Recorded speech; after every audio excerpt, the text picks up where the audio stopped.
What's up, YouTube? I'm TAChead9, and I thought I'd share with you my top 10 most memorable boss fights.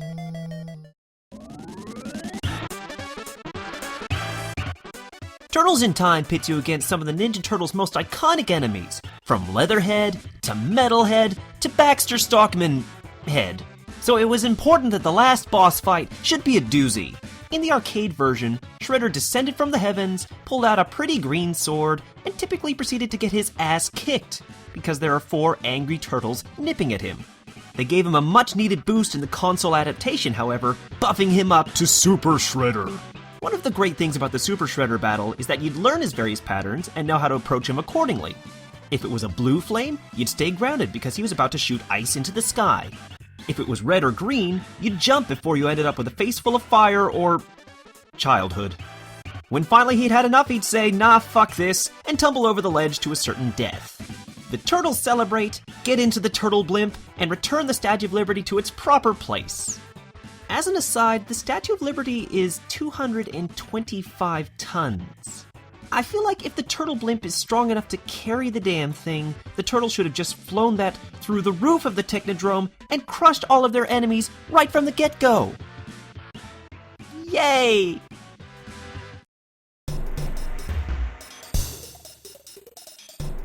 Alright, so you've finally beaten the cheap-as-hell horse monster Motaro through a lethal combination of flying kicks and high-pitched screams. Now, at long last, you're face to face with the big kahuna, Shao Kahn. He immediately spits a green blob at you, declares that you suck, hits you over the head with a giant hammer, and then has a big ol' laugh because ha ha ha ha, violence is funny. I got so close to the end of the game so many times, only to just get obliterated routinely. He was so big and so mean and so jovial. The Mortal Kombat series is infamous for final bosses that push the boundaries of fairness, but since MK3 was the one I played most extensively, it sticks out for me.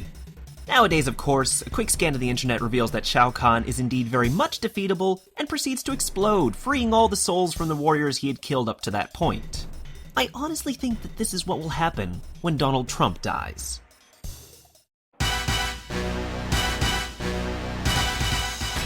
When I was a kid, I loved GoldenEye, but I will readily admit that I was not very good at it.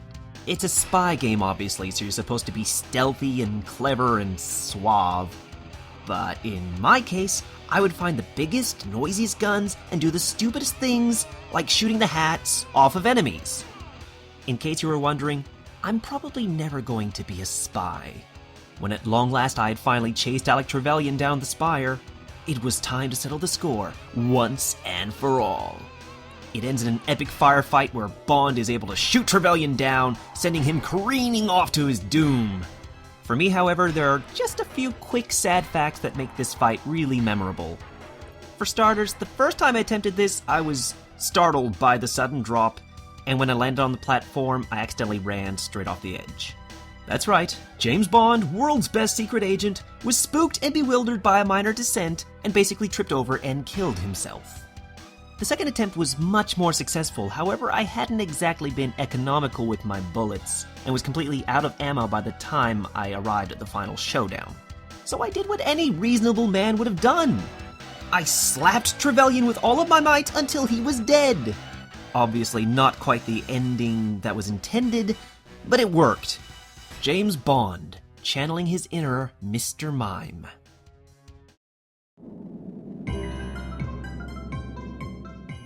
And on that note, we now arrive at one of Pokemon's final bosses, but not one from the main series. You can take your Blue, and your Steven Stone, and your prepubescent child and just shove it. For me, the boss fight to end all of Pokemon's boss fights came in the form of an enemy who dealt no damage whatsoever. That's right, I'm talking about Mew in Pokemon Snap. You may be saying that Mew doesn't qualify as a boss, it's just the last Pokemon you've got to take a photo of, but I think it counts. You have to go through a routine to defeat it, and damn, that routine is hard. The thing is, Mew is surrounded by a bubble that shields it from the paparazzi, so you've got to effectively pop said bubble in order to get your photo. First, Mew floats adorably in front of you. Oh, so you attack it! Ah, suck my pester balls! Then it starts coming straight at you, so you hit it again a few times. Pow, pow, pow, right in the kisser. At last, it's freed from its bubble, and it chases after it desperately. So now, like an overzealous porn star, you've got to pelt it with balls and apples to make it spin, allowing you to get closer. When it stops spinning, it looks at you like a puppy that's just been kicked. And that's your chance for the perfect shot. If you do it just a second too early or too late, the whole photo is fucked. But if you get in there, right as its sad little eyes look into yours, then success! You've netted yourself 10,000 points! And you, Tot Snap, are an evil asshole.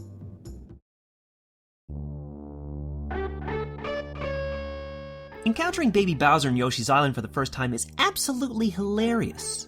He looks at you, declares that you're some kind of green donkey, demands a ride, and then leaps upon you, booting baby Mario aside. And when he does this, he is just absolutely fucking stoked. It's like the best day of his life. Bless his cotton socks. Once he's bested, however, Kamek gives him a dose of flamboyant magic sprinkles and shit gets real. Bowser grows 50 feet tall, destroying his own castle in the process. Even before Bowser was kidnapping Peach, he was a regular homewrecker. Ah, puns. I'm very sorry. In one of the most unique battles in the Mario series, Bowser lurks in the distance, lumbering towards Yoshi. It's the green donkey's job to hurl oversized eggs at the Koopa Prince before he gets too close and literally crushes you with his dick. Think about that for a moment. Bowser's ultimate attack is to run into you and plow through you with his dick. I don't care what you say, that is just friggin' awesome.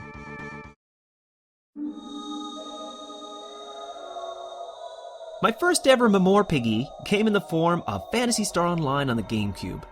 And it was a blast. Hordes of minions, hundreds of weapons and techniques, magical mag allies that would activate to protect their master from danger, and the sad fact that I never played a single moment online.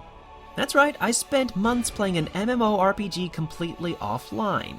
Fortunately, it did offer split-screen local multiplayer, so accompanied by a hulking, rifle-wielding robot and a little girl, my mighty hunter scoured the lands, destroying deadly creatures and occasionally running through a doorway so that they would stop chasing me.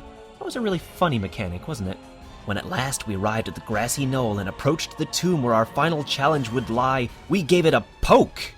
Oopsie! Now all the grass was gone and we were in a skull-laden battlefield akin to the flashbacks in Terminator. We done fucked up. The floor erupted with evil, pointy flying things, so we disposed of them handily.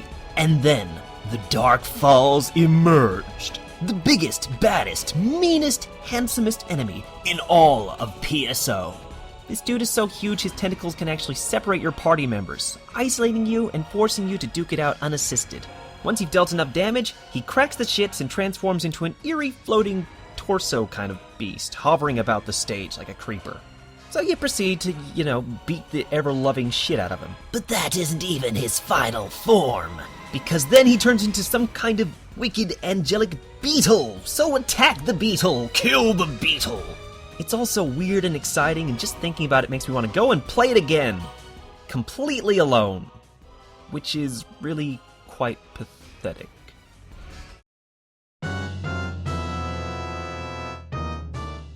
You've ascended to the top floor of the castle.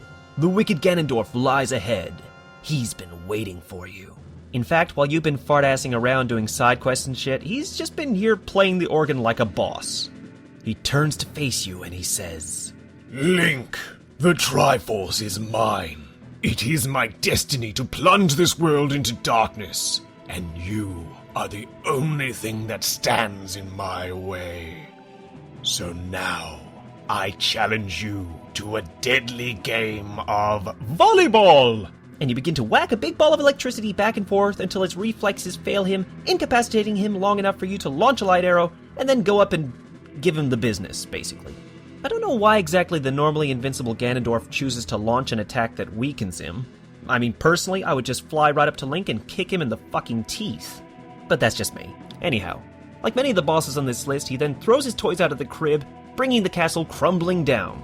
You've got 3 minutes to escape before you're crushed, which, when you think about it, is actually a really long time for a castle to combust. You'd think it'd just be like 30 seconds, tops. Once you're safely out, you briefly celebrate before a spooky noise emerges from the rubble. No sooner do you say, "I'll be right back," and you go to investigate, you're surrounded by flames and a mighty miffed Ganondorf jettisons his human form and his surname, for now he is Ganon, Pig Monster of Destiny.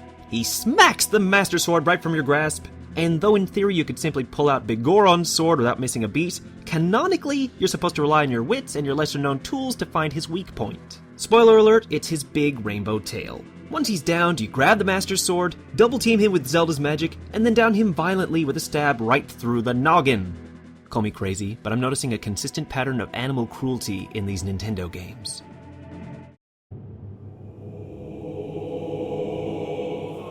Here's a disclaimer for you. I am shithouse at World of Warcraft. I mean, I love it. It's lots of fun. But I'm less likely to be battling the biggest foes in the scariest dungeons than I am to be trawling Razor Hill for Easter eggs. So I never actually battled this next boss, just quietly watched as my sister did her weekly raid.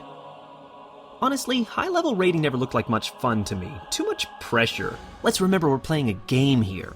But despite this, the duel against yogg'saron was truly a sight to behold. Starting with a simple skirmish against Sarah and her army of menacing ants, Yoggi itself eventually emerges, looking to all the world like Audrey 2 on a really bad day. It's your goal to enter the mind of yogg'saron, fighting it in a dream-like memory before literally entering its brain and giving it a serious concussion. Finally, you go after the body of the beast, unless you were me and you had already died against the ants. Throughout the battle, Yogg targets the very sanity of players. If it's able to take control of an ally's mind, your only course of action is to kill that person immediately because they are coming after you. And the best part of all is you've only got 15 minutes to finish Yogg off because that's when it casts Extinguish All Life and one-hit KOs everyone. Again, if we're talking tactics, that would have been the first spell I'd have used. But hey, I guess the old gods are just kind of stuck in their ways.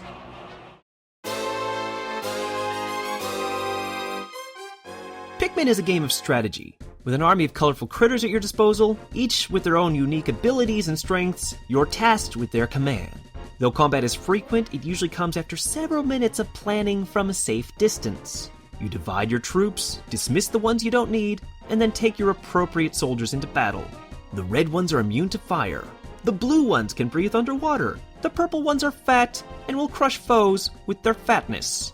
When I met this particular boss in Pikmin 2, however, things changed real fast. The man at legs is a gigantic robot spider that carries a machine gun. Is that not the most horrifying thing in the whole world? As it mows down your little Pikmin with reckless abandon, you panic! I remember either thinking to myself or literally saying aloud, because I'm kind of sad like that, "Everyone fight! Fight for your lives!" Undivided by race or ability, the troops were flung into the fray, fighting with all they had, while their brethren died around them under a hellfire of bullets. Oh. Finally dismantling this hideous beast was one of my proudest moments in Pikmin history, though only a scant few soldiers remained. Sadly, watching Man at Legs videos on YouTube reveals that the boss actually has a really easily managed routine, and hiding behind one of the walls protects you from enemy fire. But I didn't know this at the time. Maybe my game just possessed a particularly aggressive sample, because I strongly recall this thing just literally walking over those walls in order to take me out. The final boss of Pikmin 2 is actually the Titan Dweevil, a bigger, meaner spider that shoots fire, drowns Pikmin with splashes of water, and just generally fucks your shit up. But in my mind, the Man at Legs will always be king.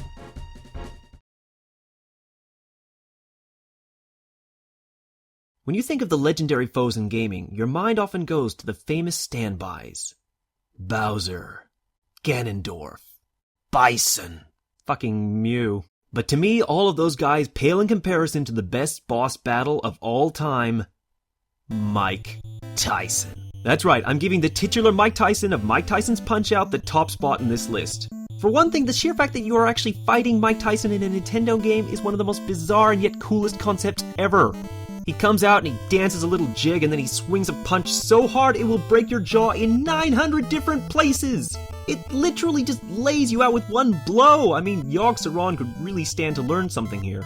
After you've dodged those haymakers, he'll begin throwing lighter jabs. They're still punishing, but you can at least survive them. And here's the kicker, he winks before he hits you. Like, what does that mean? Is it simple Tyson chicanery? Is he flirting with Little Mac? Or did he actually bet against himself and is actively trying to throw the fight? Who cares? We can all say that when we were children, Mike Tyson winked at us. That sounded really bad. Once you've mastered reading Mike's miserable poker face, you can beat him time and time again without taking a single hit, but come on! None of us did that when we were young, did we? Either we were too slow to react, or just too mesmerized by his winks, we inevitably ended up on the mat time and time again. Later editions of the game would substitute Tyson with the much less intimidating Mr. Dream, who operated in exactly the same way, but it wasn't nearly as rewarding, for he lacked the mystique of Tyson, and you also knew that at the very least, your ears would be safe. And that was my list of the top 10 most memorable boss fights. What do you think? Did I miss someone important? Be sure to bitch at me in the comments, like and subscribe to TAChead9 for more content.